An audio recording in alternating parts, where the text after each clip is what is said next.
أعوذ بالله من الشيطان الرجيم. بسم الله الرحمن الرحيم. يا أيها الذين آمنوا إذا لقيتم الذين كفروا زحفا فلا تولوهم الأدبار ومن يولهم يومئذ دبره إلا متحرفا لقتال أو متحيزا إلى فئة فقد باء بغضب من الله ومأواه جهنم وبئس المصير. صدق اللہ العظیم. جی آپ نے آیت نمبر 15 اور 16 کی تلاوت سماعت فرمائی. اس کا ترجمہ کرنے سے اور تشریح کرنے سے قبل آپ اس کا پس منظر سمجھ لیں. ان دو آیات کے اندر اللہ رب العزت نے مسلمانوں کا کفار کے ساتھ مقابلے کی صورت میں، یعنی جنگ کی صورت میں، کچھ مسلمانوں کو ہدایات عطا فرمائی ہیں. یعنی جب کافروں کے ساتھ جنگ ہوتی ہے مسلمانوں کی، اللہ رب العزت نے اس میں کچھ قوانین بیان کیے ہیں، کچھ شرائط بیان کی ہیں جن پر عمل کرنے کی وجہ سے اللہ رب العزت کی ذات مسلمانوں کو کامیابی نصیب فرمائیں گی، اور اگر خدا نخواستہ ان پر عمل نہ کیا جائے تو اللہ رب العزت کی ذات ناراض بھی ہوگی اور مسلمان ناکام ہو جائیں گے. تو کچھ ہدایات اور کچھ قوانین ہے جو اللہ رب العزت نے بیان فرمائے.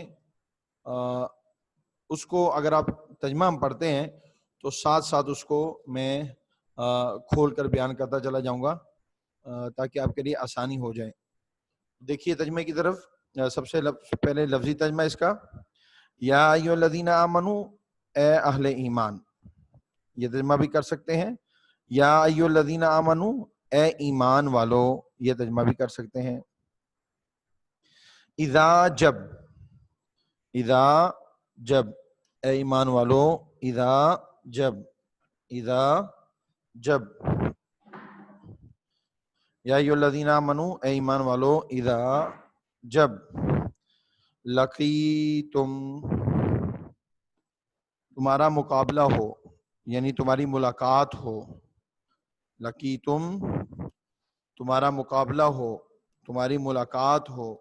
دونوں میں سے کوئی ترجمہ کر سکتے ہو، لیکن آپ کی بک میں یہ لکھا ہوا ہے تمہارا مقابلہ ہو، تو یہ زیادہ بیٹر ہے کہ آپ اس کو یہ والا ترجمہ کر لیں. اذا جب، لقیتم، تمہارا مقابلہ ہو، الذین کفروا، کفار سے. الذین کفروا، کفار سے یا کافروں سے، یہ ترجمہ بھی کر سکتے ہو.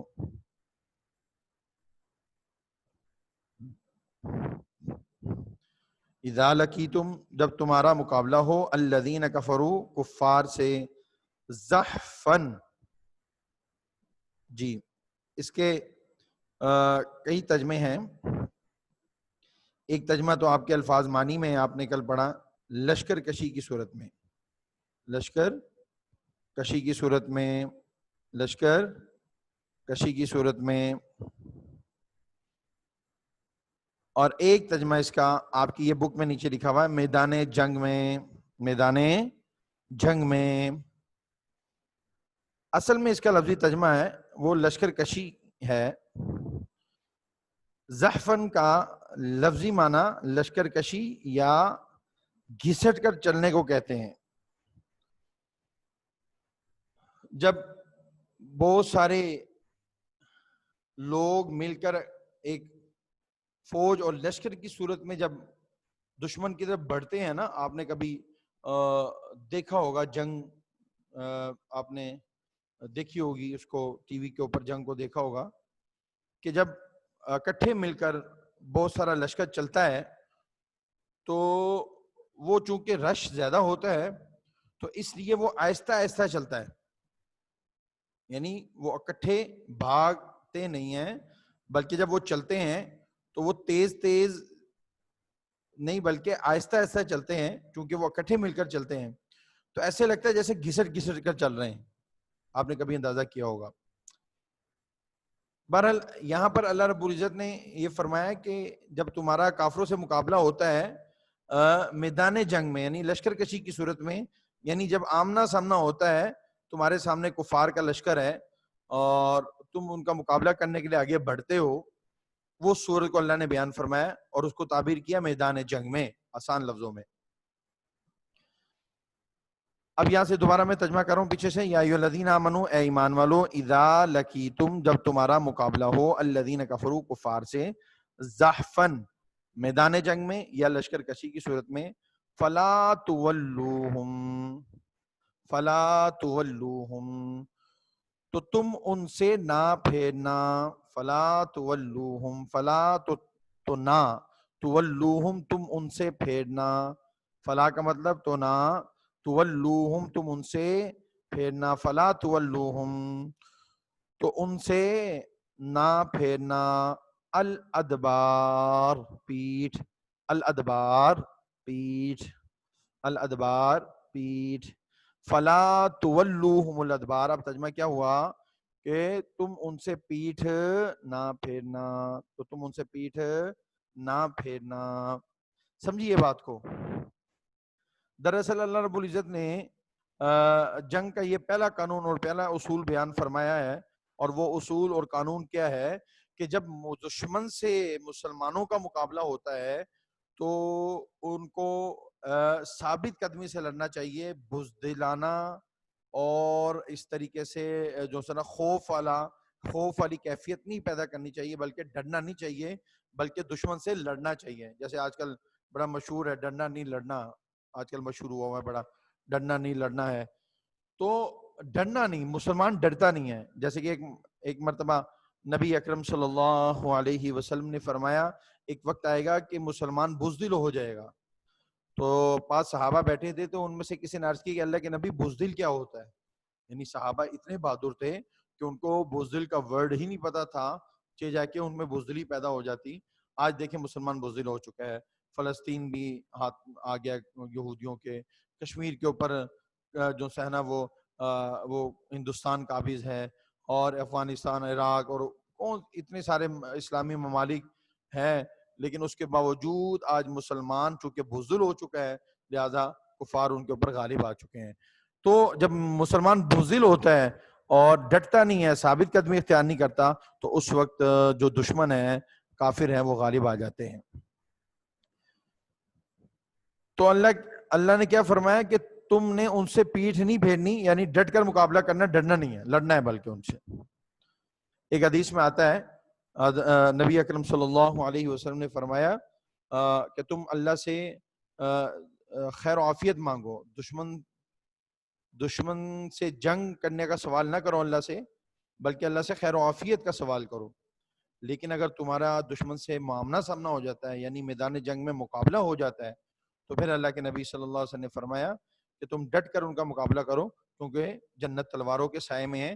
یعنی اگر تم لڑتے لڑتے مر جاؤ گے تو شہید ہو جاؤ گے، تب بھی کامیاب، اور اگر شہید نہیں ہوگے بچ جاؤ گے تب بھی کامیاب، یعنی غازی ہو جاؤ گے. تو مسلمان دونوں صورتوں میں کامیاب ہے، لیکن شرط کیا ہے کہ وہ ڈٹ کر مقابلہ کریں. پیٹھ پھیرنا یہ مسلمان کا شیوا نہیں ہے، اور یہ کافر کا شیوا ہے.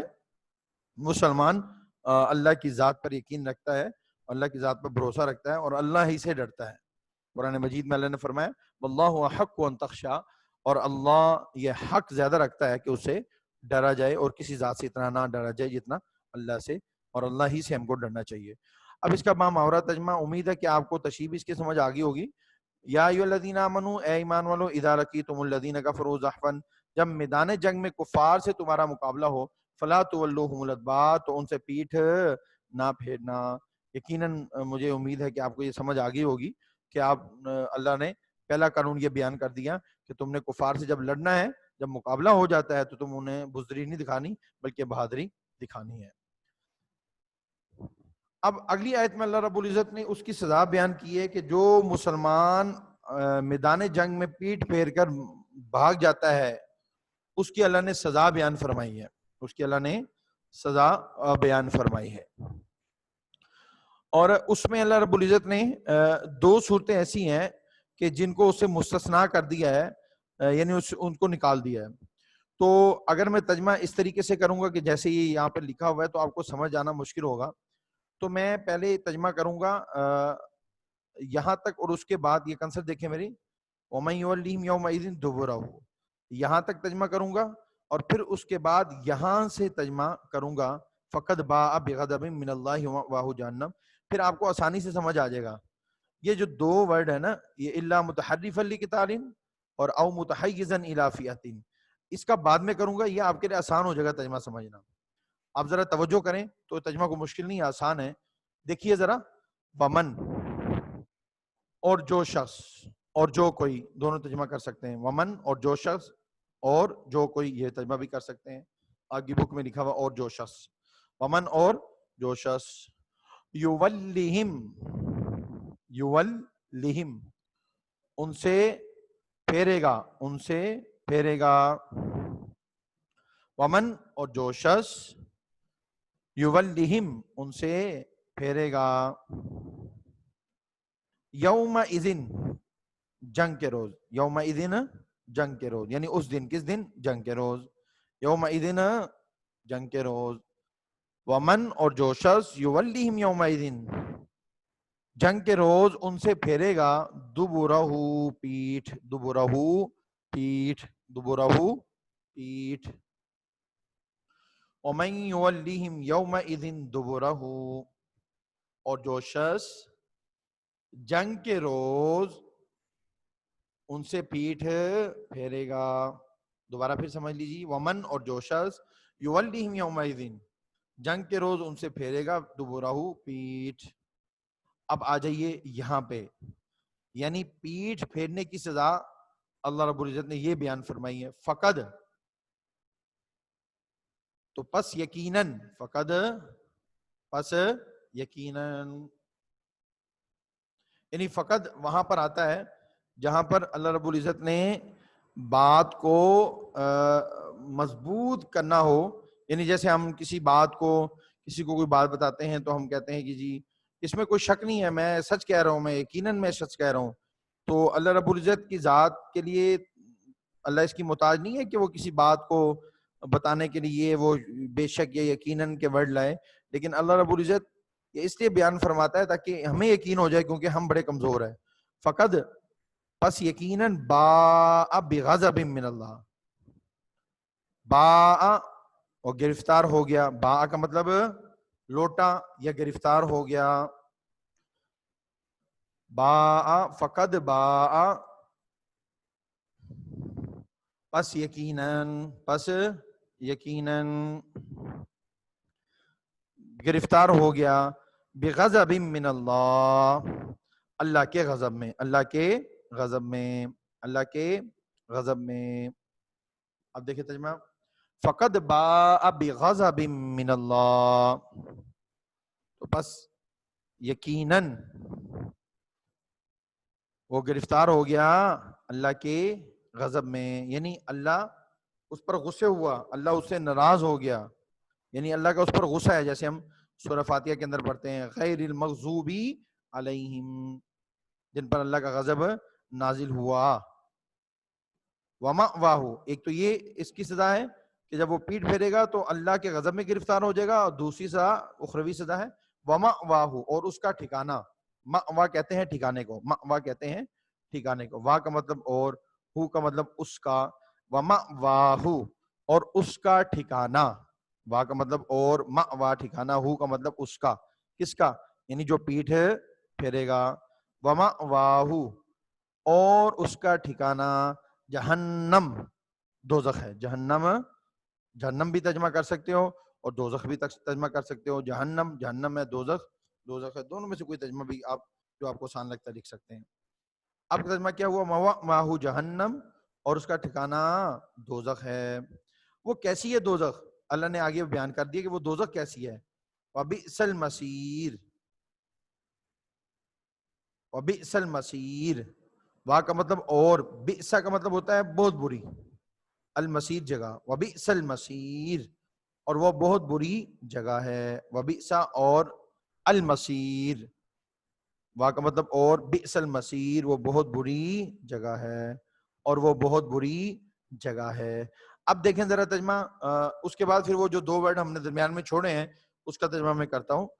وَمَن يُوَلِّهِمْ يَوْمَئِذٍ دُبُرَهُ، اور جو شخص جنگ کے روز ان سے پیٹھ پھیرے گا، فَقَدْ بَاءَ بِغَضَبٍ مِّنَ اللَّهِ، تو وہ اللہ کے غضب میں گرفتار ہو گیا، وَمَأْوَاهُ جَهَنَّمْ، اور اس کا ٹھکانہ دوزخ ہے، وَبِئْسَ الْمَصِيرُ، اور وہ بہت بری جگہ ہے۔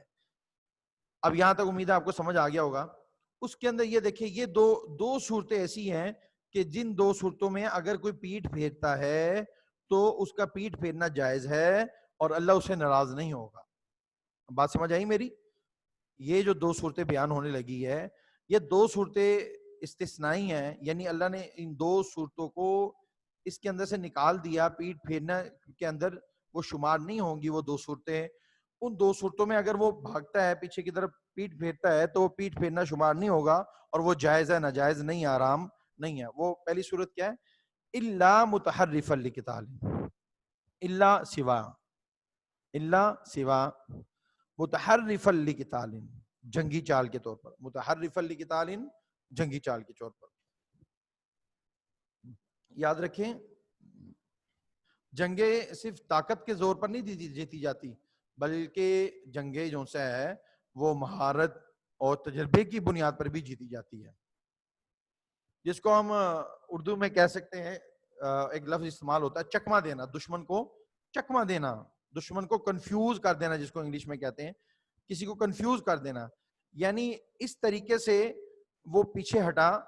جیسے آپ نے کبھی دیکھا ہوگا کہ دو دشمن لڑ رہے ہوتے ہیں تو ایک دشمن پیچھے کی طرف بھاگ جاتا ہے، تو وہ جو دوسرا دشمن ہوتا ہے وہ یہ سمجھتا ہے یہ ڈر گیا مجھ سے، لیکن اس کا پیچھے سے بھاگنے کا مقصد کچھ اور ہوتا ہے، وہ بھاگنا نہیں ہوتا بلکہ پیچھے بھاگ کر اس کو ایک چکما دینا ہوتا ہے، اس کو کنفیوز کرنا ہوتا ہے، پریشان کرنا ہوتا ہے، اور پھر وہ اچانک ایک طرف سے اٹیک اس کے اوپر کر دیتا ہے اور اس کے اوپر غالب آ جاتا ہے۔ تو یہ صورت اللہ نے بیان فرمائی ہے، الا متحرفا لقتال، الا متحرفا لقتال، الا متحرفا لقتال، الا سوائے متحرفا لقتال جنگی چال کے طور پر۔ ایک صورت یہ ہے، یعنی اس صورت میں اگر وہ پیچھے جاتا ہے اور پینترا بدل کر اس دشمن کے اوپر حملہ کرتا ہے تو بظاہر تو یہ نظر آ رہا ہے کہ وہ پیٹ پھیر کر بھاگ گیا، دشمن بھی یہی سمجھ رہا ہے کہ وہ پیٹ پھیر کر بھاگ گیا، ڈر گیا، لیکن اللہ رب العزت نے فرمایا کہ اس کا مقصد کیا ہو، اس کا مقصد پیٹ پھیرنا نہ ہو، بلکہ اس کا مقصد پیچھے کی طرف بھاگ کر پھر دشمن کو کسی دوسری جگہ سے اس کے اوپر اٹیک کرنا ہو، تو یہ صورت جائز ہے۔ اور دوسری صورت او، یا او کا مطلب ہوتا ہے یا، جیسے انگلش میں لفظ استعمال ہوتا ہے اور، او آر، اور کا مطلب یا ہوتا ہے، اس طرح عربی میں اور او کا مطلب یا ہوتا ہے، او کا مطلب یا۔ ایک صورت یہ ہو گئی او یا، دوسری صورت کیا ہے؟ متحیزا الی فئۃ، متحیزا الی فئۃ، اپنی فوج سے جا ملنا چاہے، اپنی فوج سے جا ملنا چاہے، متحیزا الی فئۃ، اپنی فوج سے جا ملنا چاہے۔ کیا مطلب ہوا اس کا؟ متحیزا الی فئۃ کا مطلب یہ ہے کہ وہ لڑ رہا تھا، ایک مجاہد یا ایک فوجی لڑ رہا تھا، لڑتے لڑتے لڑتے وہ مطلب جیسے دستے بنے ہوتے ہیں، مطلب 10 بندوں کا دستہ تھا، ان میں سے ایک فوجی لڑتا لڑتا لڑتا لڑتا وہ آگے چلا گیا۔ جب اس نے دائیں بائیں دیکھا تو اس نے دیکھا کہ جن کے ساتھ، جس دستے میں، جس گروپ میں شامل تھا، میں اس سے باہر نکل گیا ہوں، اور یہ نہ ہو کہ دشمن مجھ کے اوپر، میرے اوپر اٹیک کر دے اور مل کر سب اٹیک کر دے اور میرے لیے مقابلہ کرنا مشکل ہو۔ اب وہ بھاگ کر پیچھے جاتا ہے اور وہ اپنے وہ جو دستہ تھا، اس کا جو بیرک تھا، جہاں پر ان کو تعینات کیا گیا تھا اور ان کا ایک گروپ بنایا گیا تھا، اس گروپ میں وہ پیچھے کی طرف بھاگتا ہے، تو بظاہر تو یہ لگ رہا ہے کہ وہ پیٹ پھیر کر بھاگ رہا ہے، لیکن اس کا مقصد یہ ہے کہ وہ دشمن اور اپنی فوج سے جو اس کا دستہ، اس گروپ تھا، اس میں جا کر وہ دوبارہ مل کر اٹیک کریں، تو یہ صورت بھی جائز ہے، یہ صورت بھی جائز ہے۔ تو یہ اب بات سمجھ آ گئی، اپنی فوج سے جا ملنا چاہے، اس کا مطلب کیا ہے کہ ایک مجاہد یا ایک فوجی لڑتے لڑتے وہ آگے چلا گیا اور اپنے لشکر سے دور چلا گیا، اب اس نے دائیں بائیں دیکھا تو اس نے کہا کہ یہ ہے کہ میں اکیلا رہ گیا ہوں، اور جن کے ساتھ میں مل کر مقابلہ کر رہا تھا وہ دور رہ گئے ہیں۔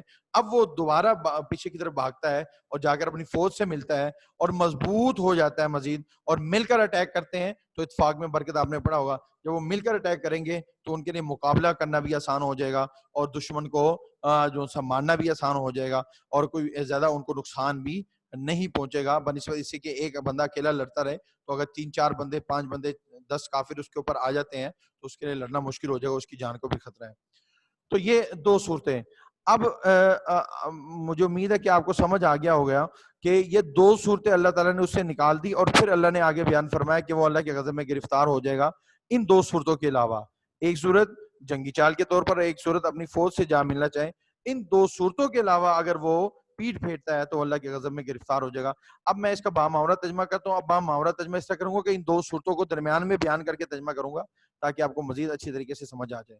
وَمَن يُوَلِّهِمْ یومئذ، اور جو شخص جنگ کے روز دبرہ پیٹ پھیرے گا، الا متحرفا لقتال، سوائے جنگی چال کے طور پر۔ یہ آپ کی کتاب میں نیچے جو لکھا ہے نا لڑائی کے لیے کنارے کنارے چلے، یہ اگر آپ کو مشکل لگے تو آپ یہ لکھ سکتے ہیں، آپ کے الفاظ مانی کے اندر بھی یہ لکھا ہوا ہے، الا متحرفا لقتال، سوائے جنگی چال کے طور پر، او متحیزا الی فئۃ، یا اپنی فوج سے جا ملنا چاہے، فقد باء بغضب من اللہ، تو یقیناً وہ اللہ کے غضب میں گرفتار ہو گیا، ومأواہ جہنم، اور اس کا ٹھکانہ دوزخ ہے، وبئس المصیر، اور وہ بہت بری جگہ ہے۔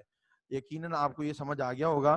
اب یہ 2 آیات کا آپ نے ترجمہ اور تشریح یاد کرنی ہے، اور دوسری بات یہ ہے کہ جتنی آیات ہم نے ابھی پڑھ لی ہے، یہ 16 آیات، اسی کے اندر سے آپ کو ترجمہ آئے گا، تو آپ نے اسی کی تیاری کرنی ہے۔ مطلب جو آپ نے ترجمہ ابھی پڑھ لیا ہے 16 آیات تک، ان 16 آیات کا آپ نے تیاری کرنی ہے، اور اس تیاری کرنے کا طریقہ یہ ہے کہ آپ کے جو لیکچر یہ جو ہو رہے ہیں، یہ ہمارے ویڈیو لیکچر جو ہو رہے ہیں، تو یہ ویڈیو لیکچر آپ کی جی گوگل کلاس روم میں آپ کو وہاں پر مل جائیں گے۔ تو اگر آپ کو کہیں پر ترجمہ سمجھ نہیں آتا یا کوئی کویسچن سمجھ نہیں آتا، الفاظ مانی سمجھ نہیں آتا، تو آپ جی تو آپ وہ گوگل کلاس کے اندر دیکھ سکتے ہیں، وہاں پر آپ جو ہے نا بک سامنے رکھ کے آپ اس کی تیاری کریں اچھی طریقے سے۔ ترجمے میں آپ بعض بچے غلطیاں کرتے ہیں، تو یاد رکھیں، میں آپ کو بار بار بتا رہا ہوں، 75% پیپر بورڈ میں اور اسکول میں بھی جو فل فلیج پیپر ہوتا ہے وہ ترجمے میں سے ہی بنتا ہے، اور بورڈ بھی ترجمے میں سے ہی بناتا ہے 75%۔ تو ترجمہ اتنا اہم ہے، اس کو اگر آپ ترجمہ سولو کر لیتے ہیں، یاد کر لیتے ہیں اچھی طریقے سے، تو آپ کے الفاظ مانی بھی ہو جاتے ہیں، آپ کے شارٹ کوسچن بھی ہو جاتے ہیں، اور آپ کے ایم سی کیوز بھی ہو جاتے ہیں۔ یہ اتنا اہم ہے۔ تو اب اس کے حوالے سے، اس ترجمے کے حوالے سے جو ہم نے 2 آیات پڑھی ہیں، اس کے حوالے سے یہ پیچھے جو ہم نے آیات پڑھی اس کے حوالے سے کسے جی دیکھیے، سورۃ الانفال میں اللہ نے غزوہ بدر کے حوالے سے کن انعامات کا ذکر کیا ہے؟ جواب، در ذیل انعامات کا ذکر کیا ہے۔ نمبر 1، بہت آسان ہے سمجھنے، صرف ریڈنگ ہے، اگر آپ نے ترجمہ یہ پڑھ لیا نا، سمجھ لیا اچھی طریقے سے، تو آپ کے لیے کوئی مشکل نہیں ہے۔ اللہ تعالیٰ نے مسلمانوں پر سکون کی نیند طاری کر دی، نمبر 1۔ نمبر 2، آسمان سے بارش برسا کر شیطان کی نجاست کو ان سے دور کر دیا۔ نمبر 3، ان کے دلوں کو مضبوط کر دیا، ان کے پاؤں جما دیے۔ میں نے کل آپ کو بتا دیا تھا کہ دلوں کو مضبوط کرنا کیا مراد ہے اور پاؤں جمانے سے کیا مراد ہے۔ مسلمانوں کی مدد کے لیے لگاتار آنے والے فرشتے بھیجے، جس سے مسلمانوں کو حوصلہ ملا، یعنی انہوں نے ڈٹ کر کفار کا مقابلہ کیا۔ کفار کے دلوں میں مسلمانوں کا رعب ڈال دیا، وہ بھی میں نے آپ کو بتا دیا تھا کہ اللہ رب العزت نے کس طریقے سے ان کے دلوں میں رعب ڈالا۔ سوال نمبر 2، کفار کے ساتھ مقابلے کی صورت میں سورۃ الانفال کی آیات میں کیا ہدایات دی گئی ہیں؟ کفار کے ساتھ مقابلے کی صورت میں سورۃ الانفال کی آیات میں کیا ہدایات دی گئی ہے؟ جی جواب دیکھیں، کفار کے ساتھ مقابلے کی صورت میں درج ذیل ہدایات دی گئی ہے۔ یہ جو آج ہم نے ترجمہ پڑھا ہے، سمجھ لیں کہ وہ ترجمہ ہی ہے سارا۔ نمبر 1، اے ایمان والو، جب میدان جنگ میں کفار کے ساتھ تمہارا مقابلہ ہو تو ان سے پیٹ پھیر کر بھاگنا جانا، یہ میں نے بتا دیا آپ کو۔ جو شخص جنگ کے روز اس صورت کے علاوہ، یعنی حکمت عملی سے دشمن کو مارنے، یعنی حکمت عملی، یا اس کا دوسرا ترجمہ یہ ہے کہ جنگی چال کے طور پر یہ بھی ترجمہ کر سکتے ہو، یا اپنی فوج سے جا ملنا ہو، اگر دشمن سے پیٹ پھیرے گا تو اللہ کے غضب میں گرفتار ہو جائے گا، اس کا ٹھکانہ دوزخ ہے اور وہ بہت بری جگہ ہے۔ یہ بھی آپ نے ابھی ابھی تازہ پڑھا ہے۔ جی سوال نمبر 3 ہے، سورۃ الانفال کی آیات میں کفار کو خطاب کرتے ہوئے کیا تنبیہ کی گئی ہے؟ جواب، کفار کو خطاب کرتے ہوئے در ذیل تنبیہ کی گئی ہے۔ نمبر 1، اے کافرو، اگر تم نبی صلی اللہ علیہ وسلم پر فتح چاہتے ہو تو تمہارے پاس فتح آ چکی ہے، یعنی تم ایمان نہیں لائے اور مسلمانوں کے مقابلے میں کھڑے ہو گئے تو اللہ نے تمہیں ناکام کر دیا۔ نمبر 2، اگر تم اپنے برے کاموں سے باز آ جاؤ تو تمہارے حق میں بہتر ہے، یعنی اگر تم باز آ جاتے ہو، کلمہ پڑھ لیتے ہو تو تمہارے حق میں بہتر ہے، اللہ تمہاری دنیا بھی بنا دے گا اور آخرت میں تو کامیابی ہی کامیابی ہے۔ اگر تم باز نہیں آؤ گے، یعنی تم کفر پر ڈٹے رہے، باز نہیں آؤ گے، تو تمہیں سخت سزا دی جائے گی دنیا میں بھی اور آخرت میں بھی، اور کفار کو جنگ بدر میں اور جنگوں میں سزا ملی اور آخرت میں ان کا ٹھکانہ ہمیشہ ہمیشہ جہنم ہے۔ تمہاری کثرت تمہارے کچھ کام نہ آئے گی، یعنی تم یہ نہ سمجھو کہ ہم بہت زیادہ ہیں، مسلمان کم ہے تعداد میں، اصل میں تم جتنے مرضی زیادہ ہو جاؤ لیکن تم اللہ کی ذات سے بڑے نہیں ہو سکتے، اللہ کی ذات کے اوپر غالب نہیں آ سکتے، اللہ کا مقابلہ نہیں کر سکتے۔ وَأَنْتُمُ الْأَعْلَوْنَ إِن كُنتُم مُؤْمِنِينَ، اللہ نے قرآن مجید میں فرمایا کہ مومنو تم ہی غالب رہو گے اگر تم ایمان والے رہو گے، یعنی ایمان پر ڈٹے رہو گے، تو اللہ کی مدد و نصرت تو ایمان والوں کے ساتھ ہے۔ اس سے اللہ نے فرمایا تمہاری کثرت تمہارے کچھ کام نہ آئے گی کیونکہ اللہ ایمان والوں کے ساتھ ہے۔ آخری سوال نمبر 4، کن 2 صورتوں میں میدان جنگ سے پیٹ پھیرنے کی اجازت ہے؟ یہ ابھی آپ نے آیات میں پڑھا ہے، وہ 2 صورتیں ہیں۔ نمبر 1 جنگی چال کے طور پر، یعنی حکمت عملی سے دشمن کو مارنا ہو، ابھی آپ کو میں نے بتایا اور لانگ پیچھے کوشچن میں بھی آیا، اور دوسری صورت کیا ہے؟ اپنی لشکر سے جا ملنا ہو۔ اچھا ایم سی کیوز یقیناً میں نے آپ کو رکوع نمبر 1 اور 2 کے چونکہ اکٹھے لکھے ہوئے ہیں وہ میں نے آپ کو کروا دیے تھے، اگر پھر بھی کسی نے کوئی ایم سی کیوز پوچھنا ہو تو پوچھ سکتا ہے، کوئی اور سوال پیپر کے حوالے سے پوچھنا ہو تو جلدی سے پوچھ لیں۔ آپ